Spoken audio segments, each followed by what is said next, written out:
Halo, apa kabar? Saya Wuri Widiani Hapsari, dosen dari mata kuliah pengantar komunikasi visual, akan menjelaskan materi pertama dari pertemuan ini, yaitu what is communication atau apakah itu definisi daripada komunikasi. Nah, di sini kita akan bahas juga kira-kira apa ya kaitannya komunikasi dengan ruang lingkup desain komunikasi visual. Sebelumnya kita perhatikan dulu dalam pembahasan ini ada 7 buah poin yang akan disampaikan. Namun kita akan bagi-bagi menjadi beberapa bagian ya. Nah, teman-teman di sini sadar nggak sih kalau pada kata DKV adalah komunikasi ya, desain komunikasi visual. Jadi kalau teman-teman yang beranggapan kalau DKV itu hanya sebatas visual, hanya sebatas gambar-gambar, teman-teman tentunya salah besar. Di sini kita juga harus memahami bagaimana konsep daripada proses komunikasi, karena tugas daripada desainer komunikasi visual juga adalah menciptakan pesan, ya, meramu pesan sehingga nanti keluaran outputnya mampu menyelesaikan permasalahan-permasalahan yang ada di sekitar kita atau di luaran sana. Nah, sebelum kita membahas lebih dalam lagi, kita ketahui dulu nih dari mana sih arti kata komunikasi ini. Nah, sebetulnya asal mulanya dari kata Latin yaitu communicatio. Kalau bahasa Inggrisnya kita kenal dengan communication yang memiliki arti sama makna. Sehingga, kalau sekarang definisi singkatnya, komunikasi adalah proses penyampaian pesan yang dimana hakikatnya adalah kesamaan makna. Dengan begitu, maka komunikasi dilakukan untuk mencapai kesamaan makna. Kalau tidak begitu, maka kita belum bisa dibilang melakukan komunikasi secara tepat.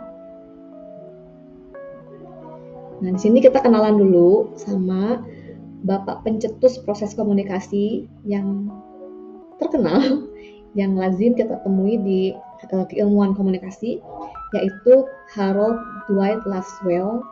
Nah, salah satu temuan yang beliau temukan adalah mencetuskan proses komunikasi Laswell atau Laswell model. Nah, seperti apa sih Laswell model itu?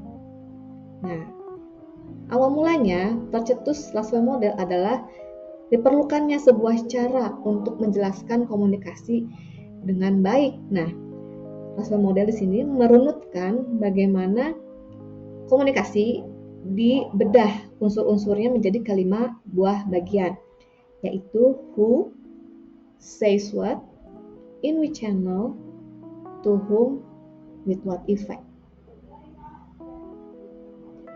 Nah, setiap unsur-unsur tersebut itu merepresentasikan atau mewakili apa sih yang terlibat, apa atau siapa yang terlibat di dalamnya.